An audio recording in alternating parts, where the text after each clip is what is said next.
So, good morning, students. Today's topic is water hammer and pipes in series and parallel. Water hammer क्या होता है? हम लोग normal hammer सुने हैं, वर्कशॉप में हम लोग बॉल पिन हैमर सुने हैं, क्रॉस पिन हैमर सुने हैं, हम लोग मैलेट सुने हैं, which we are using in the casting section. But what is the water hammer? Now we will discuss about the water hammer. Water hammer. Water hammer क्या है? Let's take an example. Here it's a reservoir or storage tank. Here it's a pipeline. Reservoir storage tank में एक certain height का fluid यहाँ पे stored है, which height is capital H. From the center of the hose pipe, center of the hose pipe से लेकर top of the surface of the water is top of the surface of the water, जितना water मेरा storage हुआ है उसका height है मेरा capital H. Okay, जो मेरा हाइट है वो मेरा है कैपिटल H. अब मैं क्या कर रहा हूं, जब भी यहां पे मैंने एक पाइप का कनेक्शन कर दिया तो ऑब्वियसली स्टोरेज टैंक से some amount of liquid due to the energy, potential energy, it is trying to move from this position to this position.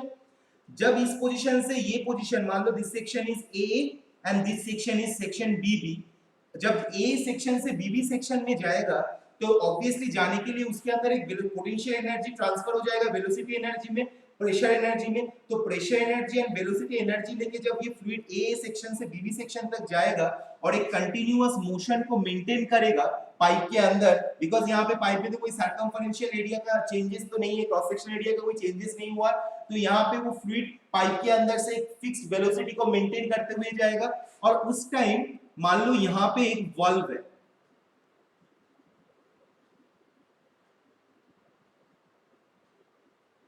मान लो यहाँ पे एक वाल्व है, तो ये वाल्व पहला कंडीशन में मान लो ओपन हुआ है, मान लो ये जो पंप का ये जो वाल्व का नीचे वाला पोर्शन, ये वाल्व का पाइप, और एक बार दिखा दे रहा हूं, फ्लूइड मेरा कंटीन्यूअस मोशन में मूवमेंट कर रहा है वो एनर्जी को लेकर. अब मैं क्या कर रहा हूं, वाल्व मेरे मान को पहला कंडीशन में खुला हुआ है, ओपन है वाल्व.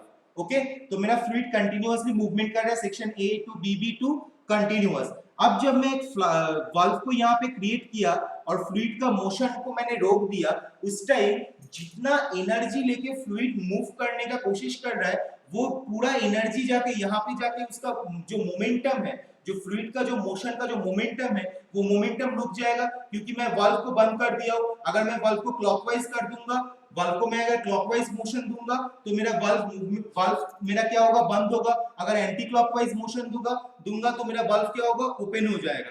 तो मैं अभी क्लॉकवाइज मोशन देके वाल्व को बंद कर दिया हूं और फ्लूइड जितना एनर्जी, जितना मोमेंटम लेके पास कर रहा था वो सारा एनर्जी, सारा moment due to this blocked way of the valve, ये मेरा यहाँ पे जाके खत्म हो जाएगा. इसके वजह से यहाँ पे एक big amount of wave create होता है, big amount of pressure wave create होता है, क्योंकि यहाँ का जो फ्लूइड सेक्शन ए से सेक्शन बीबी तक जब जाता है तब फ्लूइड के अंदर प्रेशर एनर्जी, वेलोसिटी एनर्जी रहता है. जब वो जाके यहाँ पे स्टॉप हो जाता है, मोशन, उसका मोशन को जब ब्लॉक किया जाता है उस टाइम एक प्रेशर वेव क्रिएट होता है. वो pressure wave acts like a sound wave. Sound wave का कितना स्पीड है, 300 मीटर पर सेकेंड, तो एक सेकेंड में 300 मीटर स्पीड वो जनरेट करता है. तो वो जो प्रेशर वेव क्रिएट होता है वो प्रेशर वेव क्या करता है, पाइप का जो क्रॉस सेक्शनल एरिया है, पाइप का जो क्रॉस सेक्शनल एरिया है वो क्रॉस सेक्शनल एरिया के ऊपर एक प्रेशर क्रिएट करता है, जिसकी वजह से एक साउंड क्रिएट होता है जिसको हम लोग बोलते हैं नॉकिंग, राइट. और इस नॉकिंग के वजह से पाइप के ऊपर, पाइप का इंटरनल क्रॉस सेक्शनल एरिया के ऊपर जो प्रेशर जनरेट होता है, जो पावर जनरेट होता है, जो फोर्स जनरेट होता है, इसको हम लोग बोलते हैं वाटर हैमर. सो मैं और एक बार रिपीट कर रहा हूं, लेट्स टेक एन एग्जांपल. यहाँ पे एक स्टोरेज टैंक है, तो स्टोरेज टैंक में पाइप का सेंटर ऑफ एक्सिस से कैपिटल H हाइट का वाटर स्टोरेज किया गया है. जब भी मैंने इस पाइप को मैं यहाँ पे कनेक्ट कर रहा हूँ तो फ्लूइड मेरा कंटिन्यूअसली सेक्शन ए से सेक्शन बी तक पास कर रहा है. क्यों पास कर रहा है, क्योंकि यहाँ का जो पोटेंशियल एनर्जी था फ्लूइड का वो pressure energy and velocity energy में कन्वर्ट हो जाएगा, सेक्शन ए से सेक्शन बी की तरफ मूवमेंट करेगा। बट अगर मैं कोई वाल्व को यहाँ पे ऐड करता हूँ और क्लॉकवाइज डायरेक्शन में वाल्व का मोशन देके वाल्व को अगर ब्लॉक करता हूँ तो मैं फ्लूइड का मोशन को मैं ब्लॉक करता हूँ। यहाँ से जितना एनर्जी लेके फ्लूइड जाता है उसका मोशन, उसका मोमेंटम यहाँ पे जाके ब्लॉक होता है। उस टाइम वो एक प्रेशर वेव क्रिएट करता है जो मेरा साउंड वेव के जैसा होता है, और वो प्रेशर वेव क्रिएट जो होता है उसके वजह से एक साउंड क्रिएट होता है। ये साउंड को हम लोग बोलते हैं नॉकिंग। एंड वो प्रेशर वेव पाइप का इंटरनल सर्कमफरेंशियल एरिया में एक फोर्स जनरेट करता है, upward direction and downward direction में एक फोर्स जनरेट करता है। That force, that power is called water hammer. So this is the concept of the water hammer. Now what is the intensity of pressure rise depends on. Water hammer बोलने से ये topic हम लोगों को थोड़ा सा देखना पड़ेगा। What are the intensity of the pressure depends on? Intensity of the pressure depends on. Intensity of the pressure depends on. Okay, तो इंटेंसिटी ऑफ द प्रेशर किसके ऊपर डिपेंड करता है? फर्स्ट वन, प्रेशर अगर मेरा ज्यादा वेलोसिटी में अगर फ्लूइड फ्लो करेगा from A section two BB section में, अगर फ्लूइड ज्यादा वेलोसिटी से फ्लो करता है, फ्लूइड अगर ज्यादा वेलोसिटी से फ्लो करेगा तो उसके वजह से प्रेशर, अगर उसको अगर वाल्व को अगर मैं बंद कर दूंगा तो उस वेलोसिटी मेरा ज्यादातर कहां किस में जनरेट होगा? जब भी यहाँ पे फ्लूइड ज्यादा वेलोसिटी से मोशन में पास कर रहा है, वो वेलोसिटी जब यहाँ पे ब्लॉक हो जा रहा है, वो वेलोसिटी प्रेशर एनर्जी में, ऐसे तो प्रेशर एनर्जी इसके अंदर था, साथ में वेलोसिटी एनर्जी था। मान लो ये फ्लूइड जब यहां से लेकर कंटीन्यूअस मोशन में पास कर रहे हैं, मान लो उसके अंदर pressure energy P by rho g is equal to 5 and V square by 2g is equal to 5। ये 5 एनर्जी लेकर वो आगे बढ़ रहा है, राइट। जब भी मैं वाल्व को ब्लॉक कर दिया, ये पूरा जो वेलोसिटी है, ये जो पूरा वेलोसिटी एनर्जी वो प्रेशर एनर्जी में कन्वर्ट हो जाएगा। तो ये मेरा प्रेशर एनर्जी क्या होगा? 5 + 5 = 10। ये प्रेशर एनर्जी क्या करता है? एक साउंड क्रिएट करता है जो जिसको हम लोग बोलते हैं नॉकिंग, और पाइप का इंटरनल सर्कमफरेंशियल एरिया के ऊपर एक फोर्स क्रिएट करता है, पावर जनरेट करता है, जिसको हम लोग बोलते हैं हैमर और वाटर हैमर। तो what is the intensity of the pressure depends on. Intensity of the pressure किसके ऊपर डिपेंड करता है, किसके ऊपर डिपेंड करके बढ़ता है? First one is velocity of the fluid. First one is velocity of the fluid. Second किसके ऊपर डिपेंड करता है? Length of the pipe. Length of the pipe, length of the pipe. Length of the pipe क्यों? देखो Darcy's equation में क्या बोला गया था? डार्सीज इक्वेशन में बोला गया था HF = 2FLV² by dg।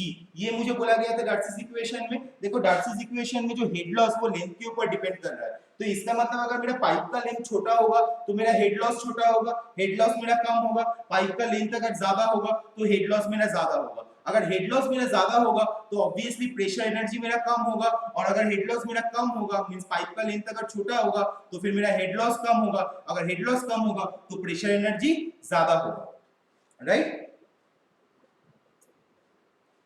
Next third point is time required to close the valve. Time required to close the valve। Time required to close the valve मतलब अगर मैं वाल्व को कंटिन्यूअस स्लोली रोटेट करके anti clockwise direction में slowly rotate करके अगर मैं उसको बंद करता हूं तो मेरा वो वेलोसिटी, देखो अगर मतलब एग्जांपल ये मेरा पाइपलाइन है, फ्लूइड मेरा मोशन इस डायरेक्शन में मोशन में जा रहा है, और अगर मैं कंटिन्यूअस बेसिस में, थोड़ा सा मेरा पेन का डायरेक्शन देखना, अगर मैं क्लॉकवाइज वाल्व को अगर क्लॉकवाइज बंद करूंगा तो वाल्व का जो प्लेट है वो वाल्व का प्लेट आहिस्ता नीचे की तरफ आएगा, तब जाके पूरा ब्लॉक होगा। तो मैं अगर वाल्व को स्लोली मोशन दूंगा तो फ्लूइड कंटिन्यूअस बेसिस में यहां से निकलेगा, फिर थोड़ा सा वाल्व नीचे आएगा तो फिर नीचे से निकलेगा, फिर और थोड़ा वाल्व नीचे आएगा तो फिर नीचे से निकलेगा। तो इसका मतलब है वो जो sudden amount of energy, pressure energy, velocity energy जो प्रेशर एनर्जी में कन्वर्ट होने का चांसेस था वो नहीं हो पाता। तो मैं अगर इस वाल्व को अगर अचानक से मैं बंद कर दूंगा और फ्लूइड मेरा कंटिन्यूअसली फ्लो कर रहा है और वाल्व को मैं अचानक से बंद कर दूंगा, अचानक से मैं यहाँ पे अगर ब्लॉक क्रिएट कर दूंगा तो total amount of fluid, pipe के अंदर जितना फ्लूइड था वो आके इस ब्लॉक में धक्का लगेगा। जब भी ब्लॉक के अंदर धक्का लगेगा तब ये आपका जो वेलोसिटी एनर्जी है v²/2g वो किस में कन्वर्ट हो जाएगा, वो p/ρg में कन्वर्ट होगा। तो that's the main very important point is time required to close the valve. अगर मैं वाल्व को स्लोली बंद करूंगा तो वाटर मेरा प्रेशर एनर्जी ज्यादा जनरेट नहीं होगा, प्रेशर वेव ज्यादा क्रिएट नहीं होगा, तो वाटर हैमर मेरा नहीं होगा। और अगर मैं वाल्व को अगर स्लोली मोशन में मूवमेंट करके देता हूं तो मेरा क्या होता है, तो वाटर हैमर मेरा जनरेट नहीं होता। लेकिन अगर मैं डायरेक्टली बंद कर देता हूं तो मेरा वाटर हैमर बहुत अच्छे से जनरेट होता है, क्योंकि टोटल वेलोसिटी एनर्जी मेरा प्रेशर एनर्जी में कन्वर्ट होता है और it gives some pressure, gives some thrust, gives some force to the internal circumferential area of the pipe.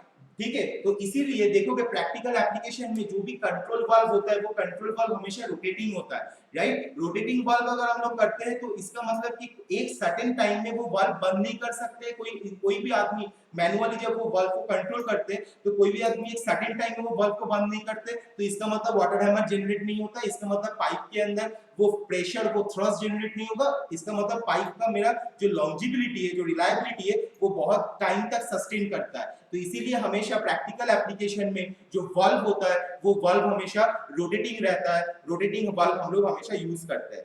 Fourth point क्या है, elastic property of pipe material. Elastic property of pipe material, elastic property of pipe material, elastic property of pipe material. Elastic property of pipe material मतलब क्या है कि जो अगर valve को अगर स्लो डायरेक्टली बंद कर दिया जाएगा तो वेलोसिटी एनर्जी प्रेशर एनर्जी में कन्वर्ट होगा और वो मेरा पाइप का इंटरनल सर्कमफरेंशियल एरिया में प्रेशर क्रिएट करेगा, थ्रस्ट क्रिएट करेगा। अगर मेरा पाइप का मटेरियल अगर इलास्टिक नहीं होगा तो उस थ्रस्ट की वजह से पाइप लीक कर सकता है, पाइप टूट सकता है। इतना heavy amount of pressure energy generate होता है जो मुझे साउंड वेव के जैसा है, वो मेरा पाइप का इंटरनल सर्कमफरेंशियल एरिया में क्रैक जनरेट करवा सकता है। सो दैट्स व्हाई पाइप का जो मटेरियल होना चाहिए वो हमेशा इलास्टिक मटेरियल होना चाहिए, नहीं तो मेरा पाइप में वाटर हैमर अगर जनरेट होगा तो मेरा पाइप का मटेरियल को तोड़ सकता है, पाइप का मटेरियल में क्रैक जनरेट हो सकता है। So these are the intensity of the pressure depends on. Now my next point is, what are the effects of water hammer? Effects of water hammer.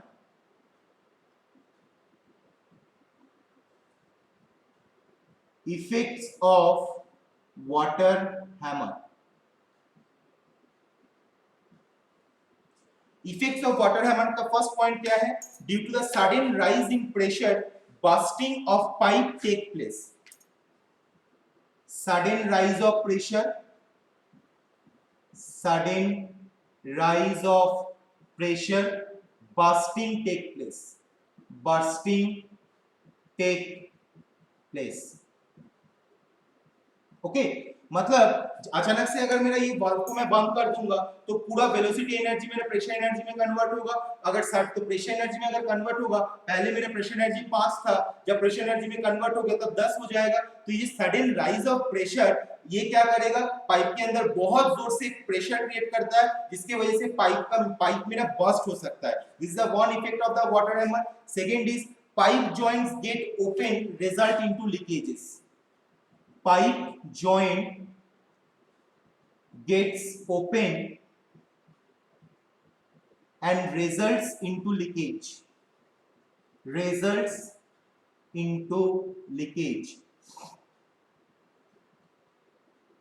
Okay, इसका मतलब क्या है कि जब भी मेरा ये प्रेशर एनर्जी ज्यादा बढ़ जाता है वाटर हैमर की वजह से, वो क्या करता है, जो अगर जॉइंट्स होता है पाइप का, क्योंकि पूरा सिंपल जो पाइपलाइन होता है वो पाइपलाइन कंटिन्यूअस एक सर्टेन डिस्टेंस तक एक ही पाइप नहीं रहता है, क्योंकि बेंडिंग हो सकता है, क्रैक आ सकता है, इसलिए दोनों छोटा-छोटा पाइप को ज्वाइंट करके बहुत लॉन्ग डिस्टेंस तक पाइप को हम लोग पाइप को यूज करते हैं for transferring of the fluid. So in that case pipe अगर वाटर हैमर जनरेट होता है तो वो प्रेशर की वजह से, प्रेशर वेव की वजह से, वो थ्रस्ट की वजह से जो जॉइंट ऑफ पाइप वो मेरा ओपन हो सकता है, जिसकी वजह से जो फ्लूइड लीकेज मेरा हो सकता है। अगर फ्लूइड लीकेज होता है तो फ्लूइड का जो एनर्जी होता है वो मेरा लॉसेस होता है. So this is another type of loss for the leakage. So ये मेरा वाटर हैमर का दो इफेक्ट्स है.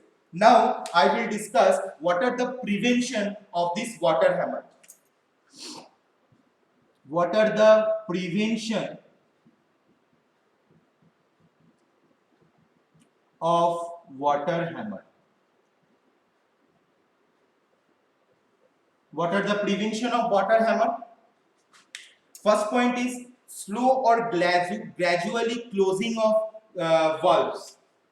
Slow and gradually closing of valves. Closing of valves. Slow and gradually closing of valves.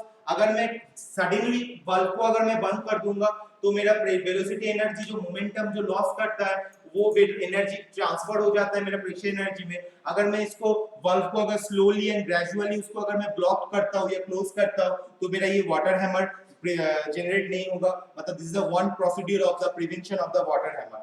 Second, air chamber if sufficient size with air inside should be connected to the pipe near gate valve to prevent effect of water hammer. इसका मतलब बोल रहा है कि air chamber should be used. Air chamber should be used. Should be used. Right? Air chamber मतलब क्या है कि अगर एक एयर चेंबर को अगर हम लोग इस पूरा सिस्टम में पूरा हाइड्रोलिक सिस्टम में अगर मैं पुट डाउन करता हूं तो उसमें क्या होता है ये पाइप के साथ जो गेट वाल्व का जो कनेक्शन है इस कंडीशन में अगर जो प्रेशर जनरेट होता है तो थोड़ा सा अगर उसके अंदर एयर घुस जाता है तो इसकी वजह से वो वाटर हैमर जनरेट नहीं हो पाता है. And next one is pressure relief valve. Next one is pressure relief valve. अगर मैं एक प्रेशर रिलीफ वाल्व को यहाँ पे मान लो इस कंडीशन में एक प्रेशर रिलीफ वाल्व को अगर मैं ऐड करता हूँ तो मैं वाटर का प्रेशर को रिलीज कर सकता हूँ, वाटर का प्रेशर को मैं कंट्रोल कर सकता हूँ. तो ये तीन वे में हम लोग वाटर हैमर का जो प्रिवेंशन है वो मैं कर सकता हूँ. This are the effects of the water hammer and this are the intensity. Pressure depends on means pressure fluid का जो प्रेशर किस चीज क्राइटेरिया के ऊपर किस किस पैरामीटर के ऊपर डिपेंड करता है वो है. और this is my water hammer. Okay, so now I will discuss the pipes in series and pipes in parallel equation. Okay, so now I will discuss the pipes in series and pipes in parallel. So at first I will discuss pipes in series. Here two reservoir tank are connected through a various diameter pipe which are connected in a series. Series मतलब क्या है? This ये मेरा अगर एक है, ये मेरा अगर दो है, ये मेरा अगर तीन है, 3 नंबर पाइप 2 नंबर पाइप, तो ये दोनों एक दूसरे के साथ कनेक्टेड रहेगा भले उसका डायमीटर अलग हो या ना हो. सो यहाँ पे दोनों रिजर्वर टैंक है, वहां पे 1 नंबर सेक्शन का पाइप ये है, 2 नंबर सेक्शन का पाइप का डायमीटर ये है, 3 नंबर सेक्शन का पाइप का डायमीटर ये है. और उसके रिस्पेक्ट में हम लोग hydraulic gradient line and total energy line को डिफाइन किया हो. देखो सेक्शन 1 का जो डायमीटर है, चलो मैं पहले लिख लेता हूं क्या क्या है पूरा सिस्टम में. For section 1 L1 L2 and L3 is equal to length of the pipe. Length of the pipe L1 L2 and L3 is the length of the pipe. D1 D2 and D3 is equal to diameter of the pipe. D1 D2 and D3 is the diameter of the pipe. L1 L2 L3 D1 D2 D3. Right? Now अब क्या क्या losses हो रहा है? First of all HF1 HF2 and HF3. This is the major loss. HF1 HF2 and HF3. This is the major loss. HF1 for section 1 pipe, HF2 for section 2 pipe, HF3 for section 3 pipe. Now H of entrance, H of expansion, H of contraction and H of exit. This is minor loss. This is minor loss. H of entrance, जब reservoir tank से liquid इस pipe के अंदर entry करेगा तब H of entrance. H of expansion, जब section 1 से section 2 के अंदर पाइप जाएगा तब पाइप का डायमीटर बढ़ जा रहा है, सडन एक्सपेंशन हो रहा है, that's why H of expansion. फिर पाइप से जब नेक्स्ट पाइप में जा रहा है उस टाइम सडन कंट्रक्शन हुआ, देखो डायमीटर सेक्शन 3 में कंट्रक्शन हो गया है, so H of contraction. And फिर पाइप से जब बाहर की तरफ जा रहा है, बाहर रिजर्वर पंप, रिजर्वर में जब नेक्स्ट निकल आई मीन आउटलेट से बाहर जा रहा है, that time H of exit. So these are the minor losses, these are the major losses, these are the diameter of the pipe and these are the length of the pipe.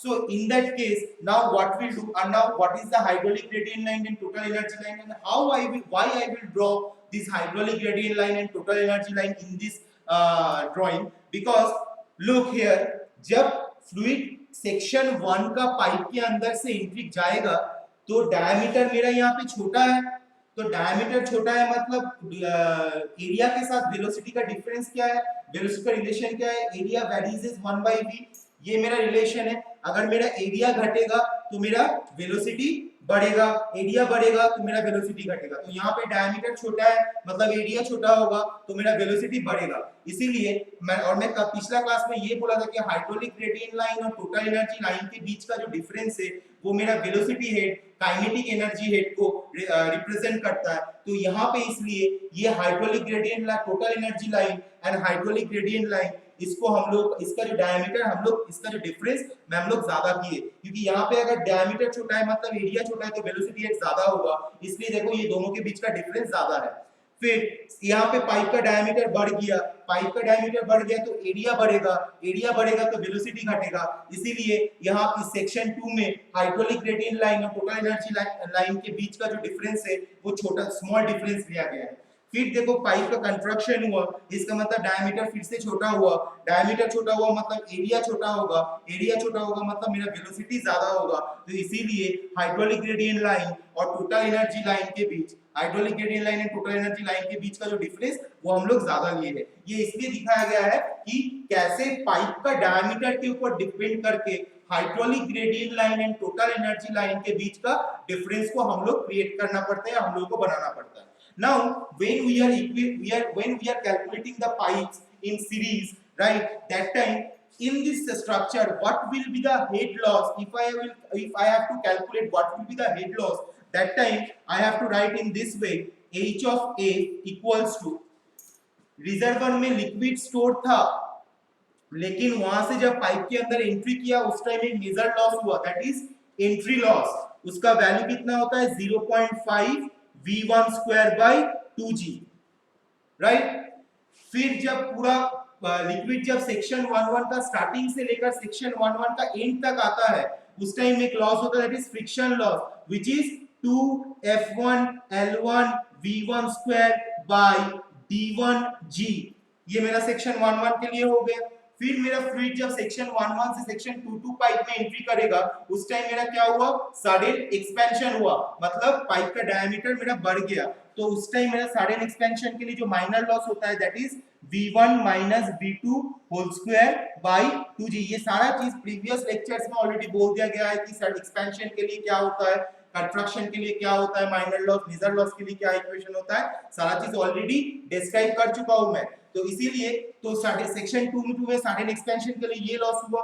अब section 2 का starting point से लेकर and point तक liquid जब जाएगा तब वहां पे एक फ्रिक्शन जनरेट होगा, तो उसके लिए मेरा लॉस होगा 2F2 L2 V2 square by D2G, right. उसके बाद सेक्शन 2 से जब सेक्शन 3 में लिक्विड एंट्री करेगा तो वहां पे फिर से पाइप का डायमीटर सडन कंस्ट्रक्शन हुआ जिसके वजह से लॉस होगा plus 0.5 V3 square by 2G, plus जब सेक्शन 3 का स्टार्टिंग पॉइंट से लेकर सेक्शन 3 का एंडिंग पॉइंट तक जाएगा उसके लिए उसके अंदर एक मेजर लॉस होगा, that is 2 of F3 L3 V3 square by D3G। और उसके बाद जब वो फ्लूइड पाइप्स का बाहर मींस आउटलेट से जब बाहर नेक्स्ट रिजर्वर में स्टोरेज होगा, इसका मतलब वो एग्जिट हो रहा है, तो एग्जिट के लिए क्या लॉस होता है V3 स्क्वायर बाय 2G। तो इतना अमाउंट ऑफ लॉसेस हो रहा है ये सीरीज ऑफ पाइप का कनेक्शन में। तो अगर हम लोगों को पाइप का सीरीज पाइप का न्यूमेरिकल दिया जाता है तो हम लोगों को सिंपल याद रखना पड़ेगा कि जब रिजर्वर से पाइप के अंदर फ्लूइड एंट्री करता है तो एंट्री में लॉस होता है, दैट इज माइनर लॉस। उसके बाद फ्रिक्शन, पूरा पाइप को कवर करने के टाइम फ्रिक्शन लॉस होता है, मेजर लॉस। फिर सेक्शन 2 का में सडन एक्सपेंशन हुआ तो एक्सपेंशन लॉस। अगर यहाँ पे कंस्ट्रक्शन दिया रहा तो कंस्ट्रक्शन लॉस लिखते, अगर एक्सपेंशन दिया हुआ तो एक्सपेंशन लॉस लिखे। फिर पूरा पाइप को कंप्लीट करने के लिए सेक्शन 2 का स्टार्टिंग पॉइंट से लेकर सेक्शन 2 का एंडिंग पॉइंट तक friction loss means major loss. फिर सेक्शन 2 से सेक्शन 3 में एंट्री करता है उस टाइम फिर कंस्ट्रक्शन लॉस। फिर सेक्शन 3 का स्टार्टिंग पॉइंट से सेक्शन 3 का एंडिंग पॉइंट तक मेजर लॉस। एंड सेक्शन 3 से जब बाहर जाता है आउटलेट में एग्जिट, आउटलेट से एग्जिट होता है तब there is a exit loss. So this are the losses which we can calculate from the structure where the pipes in the series connection. So in this condition if we are using the continuity equation, that time we can write कि जितना amount of liquid इस section 1 में घुसेगा उतना ही amount of liquid section 3 से निकलेगा। So for that case Q equals to Q1 equals to Q2 equals to Q3 हम लोग लिख सकते हैं कि जितना डिस्चार्ज यहाँ पे, जितना डिस्चार्ज रिजर्वर से सेक्शन 1 में हो रहा है उतना ही डिस्चार्ज सेक्शन 3 से इस रिजर्वर में होना चाहिए according to the continuity of equation, law of mass of conservation theory, law of conservation of mass theory. So we can write Q equals to Q1 is equal to Q2 is equal to Q3. अब ये हो गया। सो अगर ये वाला है तो फिर मैं लिख सकता हूँ A1V1 is equal to A2V2 is equal to A3V3। तो ये मेरा हो गया pipes in series. Now what are the equivalent pipe of the series, मतलब यहाँ पे बोला जा रहा है कि इस तरीके से यहाँ पे मैं दोनों रिजर्वर दिखा रहा हूँ, but in case of the industry application there are very big dam are there in the industry application।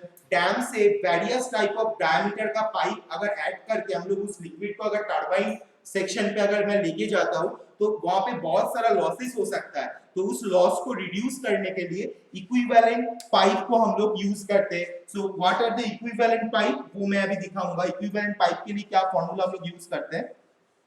Equivalent pipe के लिए जो फॉर्मूला यूज करते हैं that is capital L by d to the power 5 is equal to L1 by d1, so L1 by d2 to the power 5, sorry d1 to the power 5 plus L2 by d2 to the power 5 plus L3 by d3 to the power 5। अब जितना pipe का छोटा छोटा section रहेगा उसको हम लोग इस तरीके से कैलकुलेशन करके मैं इक्विवेलेंट पाइप का लेंथ मैं डिटरमाइन कर सकता हूँ। ये फॉर्मूला सिर्फ इक्विवेलेंट पाइप का लेंथ डिफाइन करने के लिए यूज होता है। Equivalent pipe length and diameter determination के लिए हम लोग इसको यूज करते हैं, diameter determination. Okay, so equivalent pipe length and diameter determination के लिए हम लोग ये यूज करते हैं L by d to the power 5 is equal to L1 by d to the power 5 plus L2 by d to the power L2 by d to the power 5 plus L3 by d3 to the power 5 plus dot dot dot। जितना ऐसा section pipe का section रहेगा उतना यहाँ पे ऐसे add होता जाएगा, right. So now I will discuss the pipes in parallel, okay। So now I will discuss the pipes in parallel। Here you can see the diagram, two reservoirs are there, this is my first reservoir, this is my second reservoir। first reservoir से second reservoir में तीन को pipeline मैंने add किया हूँ same diameter का, मतलब मेरा यहाँ पे D1 equals to D2 equals to D3 मैंने सेम डायमीटर का यहाँ पे पाइपलाइन में यूज किया हूँ।